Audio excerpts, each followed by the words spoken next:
Hello Taurus, Sun, Moon, Rising, and Venus signs. Kamusta kayo? Sana po'y nasa mabuti kayong kalagayan. Welcome back po sa Star Tarot. Kung bago kayo rito, welcome din kayo. Thank you sa inyong support. I truly appreciate it. God bless you all, Taurus. Paunang mensahe po ninyo ay number 32, here and now. Ayan, so sige, this is a very important reminder para sa inyo sa ngayon to focus on the here and now, focus on the present moment, present time. Kasi baka ang iba sa inyo dito or karamihan siguro sa inyo, we're focusing on what is in the past. Maybe focusing on what is behind you already. Tapos na yun, no? We need to, be aware na wala na tayong kapangyarihan over that. We don't have power anymore over those things na nakaraan na. Kasi wala na, tapos na eh. Behind us na. At siguro din ang iba sa inyo, masyado ding pinagtutuunan ng pansin siguro yung pagpaplano for the future, no? Maaaring ganun din ang sitwasyon ng iba sa inyo. Kaya, this is a reminder for you na focus on the here and now, focus on what is happening right now, kasi this is the most powerful time. Nandito ang kapangyarihan natin. Sa ngayon, meron tayong mababago sa buhay natin. Meron tayong magagawa sa ngayon, no? Na makikita natin. What else we have co-create? This is a reminder for you also, Taurus, na hindi lang tayo hihingi ng tulong, 'di ba? Sa Panginoon.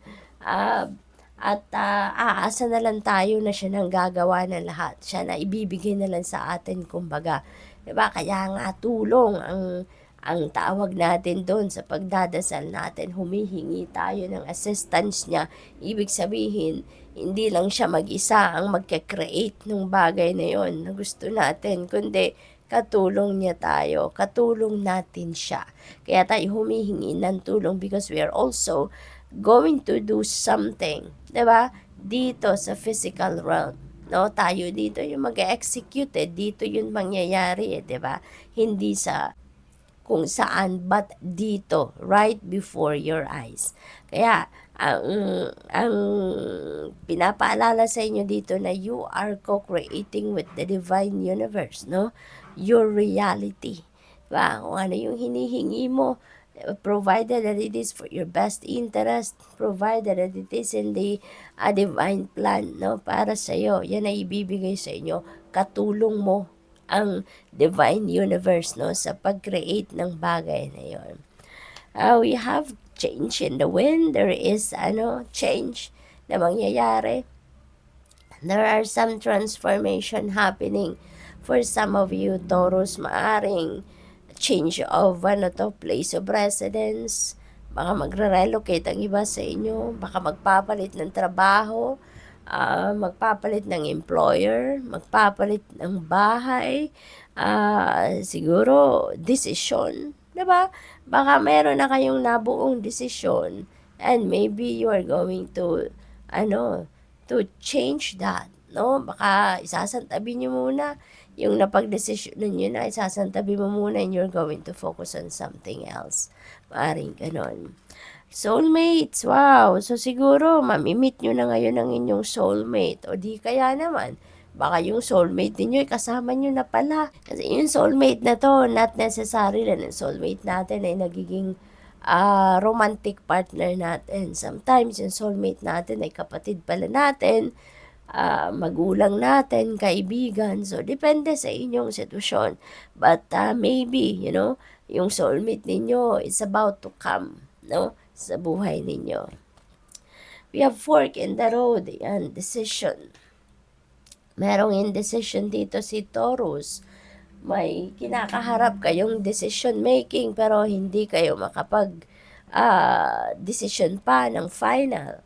It's maybe because kulang pa yung impormasyon na pagbabasahan ninyo ng inyong desisyon, or maybe hindi pa malinaw sa isip ninyo kung aling path ang tatahakin ninyo, no?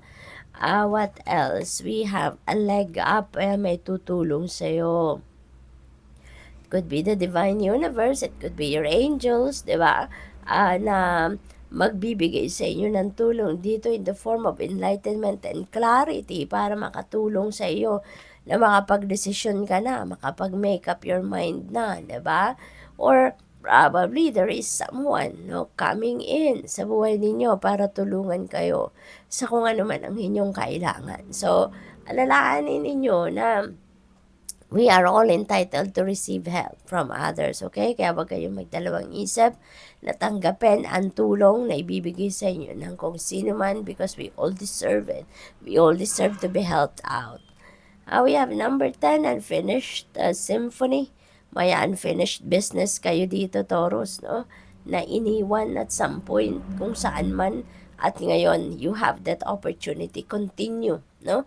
You have that opportunity ngayon to continue whatever it is, no? Na unfinished business ninyo. At para matapos mo na yan, no? You're going to start another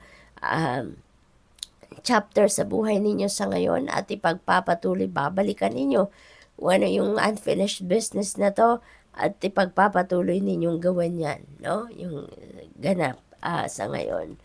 We have 45. It's time to go. Ayan. So, this is releasing, purging, no? So, magsisimula talaga kayo ng bagong buhay. Kasi, di ba, kapag may nagsasarang pinto, meron nagbubukas. So, ngayon, sabi sa iyo ng universe, panahon na para umalis ka na. So, ibig sabihin, meron kang pupuntahan bago. Diba? You're heading towards a new path. You're heading towards a new beginning. Kaya, kung ano man tong pupuntahan ninyo, for sure, this is so much better, no? Than kung ano man ang iiwanan ninyo. Kung ano man ang pupuntahan ninyo, doon kayo na sa tingin ninyo magiging masaya, doon na kayo magiging fulfilled and contented, no? So, doon na ninyo mahahanap yung tranquility and peace. So, good luck. Thank you for watching. Love and light. Namaste.